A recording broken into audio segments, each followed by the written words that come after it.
Assalamualaikum warahmatullahi wabarakatuh dan salam sejahtera.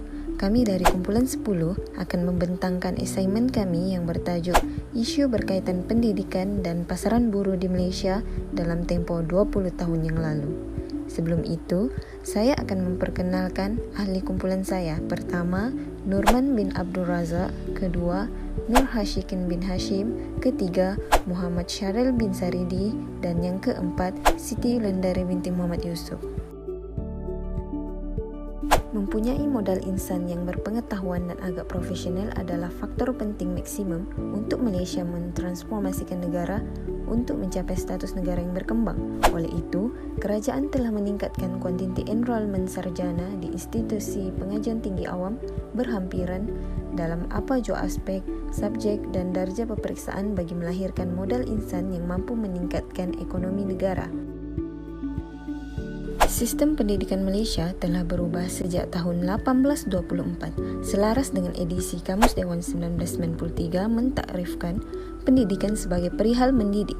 Mengikut frasa Inggeris, pendidikan ialah education, iaitu perkataan yang berasal daripada perkataan Latin educare. Ini bermaksud untuk memelihara, mengajar dan mendidik. Pendidikan yang lebih tinggi mampu menyediakan pelajar untuk lebih bersedia di alam pekerjaan dengan kemahiran yang lengkap dan sesuai dengan tuntutan pekerjaan yang akan dimohon kelak. Setiap tahun, institusi pendidikan mengeluarkan banyak siswaza yang akan memasuki pasaran pekerjaan. Ada yang bernasib baik mendapat pekerjaan selepas habis pengajian, namun ada juga yang masih menganggur walaupun telah lama keluar dari institusi pengajian tinggi. Isu pengangguran dalam kalangan siswaza adalah bukan isu yang baru dalam negara kita, bahkan isu ini adalah isu yang timbul setiap kali institusi mengeluarkan graduan dan boleh dianggap sebagai satu kegagalan sistem pendidikan peringkat tinggi negara dalam melahirkan graduan yang memenuhi keperluan industri. Seterusnya, saya akan menerangkan hasil data yang diperolehi.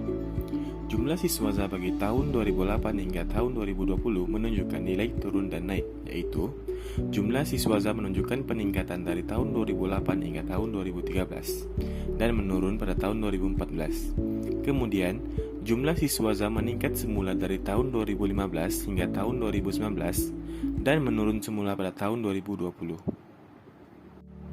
Seterusnya, jumlah siswaza yang bekerja bagi tahun 2008 hingga tahun 2020 juga menunjukkan nilai turun dan naik.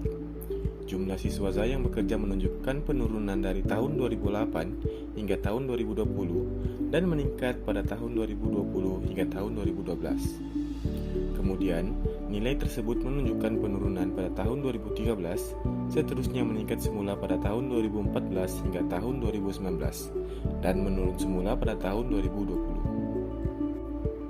Jumlah siswaza yang menganggur pada tahun 2008 hingga tahun 2020 juga menunjukkan nilai turun dan naik. Jumlah siswaza yang menganggur menunjukkan peningkatan dari tahun 2008 hingga tahun 2013 dan menurun pada tahun 2014, kemudian meningkat semula pada tahun 2015 dan menurun semula pada tahun 2016 hingga tahun 2017. Nilai ini meningkat semula pada tahun 2018, kemudian menurun semula pada tahun 2019 hingga tahun 2020. Seterusnya, jumlah siswaza yang berada di luar tenaga buruh bagi tahun 2008 hingga tahun 2020 juga menunjukkan nilai turun dan naik.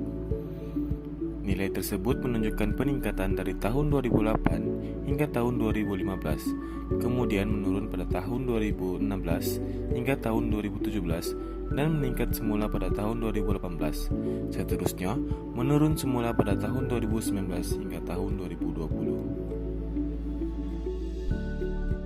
Bagi dapatan data yang diperolehi daripada masalah isu pengangguran dalam kalangan siswaza, masalah pengangguran dan kesukaran mendapat pekerjaan dalam kalangan siswaza bukan merupakan satu isu yang baru.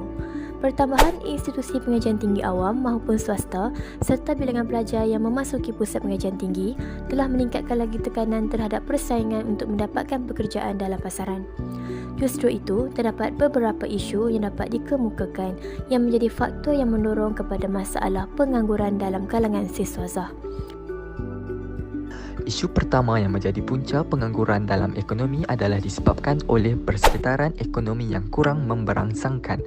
Ekonomi global mengalami kemelesetan yang buruk pada tahun 2020 apabila KDNK benar menguncup sebanyak 3.5% dengan landasan permulihan yang tidak sekadar dan beransur-ansur dalam persekitaran tidak menentu yang semakin meningkat. Hal ini menyebabkan pasaran pekerja bertambah lemah berikutan kadar pengangguran yang meningkat dan pendapatan yang semakin teruk. Keadaan ini telah mencetuskan kesan limpahan yang teruk terhadap permintaan dalam negeri sekaligus menjejaskan lagi pertumbuhan global, terutamanya pada suku kedua tahun 2020. Hal ini juga memberi kesan kepada siswazah yang sedang mencari pekerjaan dan yang baru bergraduat untuk mencari pekerjaan. Selain itu, isu yang kedua adalah isu guna tenaga tidak penuh. Hal ini berikutan dengan siswazah dalam pasaran buruh yang bekerja tetapi tidak dapat digunakan sepenuhnya.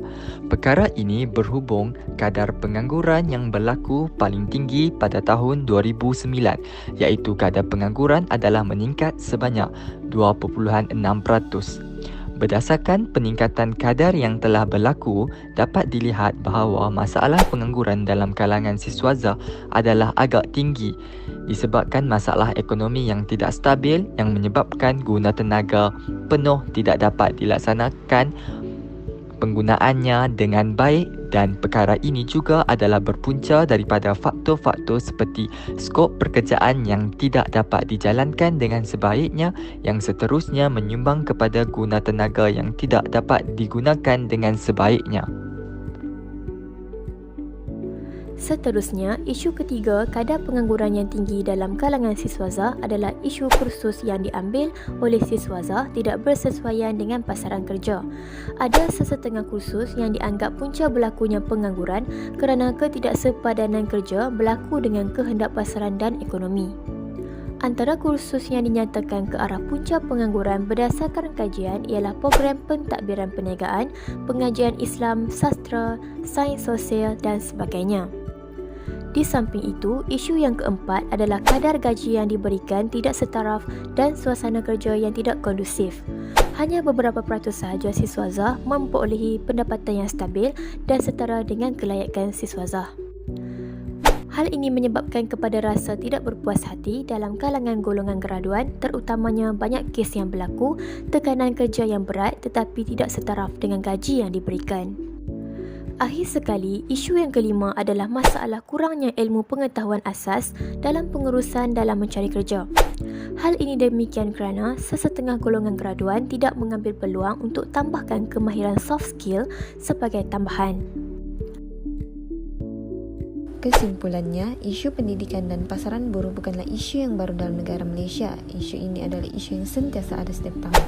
Oleh itu, langkah yang diambil untuk mengurangkan isu ini adalah sangat penting bagi mengurangkan pengangguran dalam kalangan siswazah.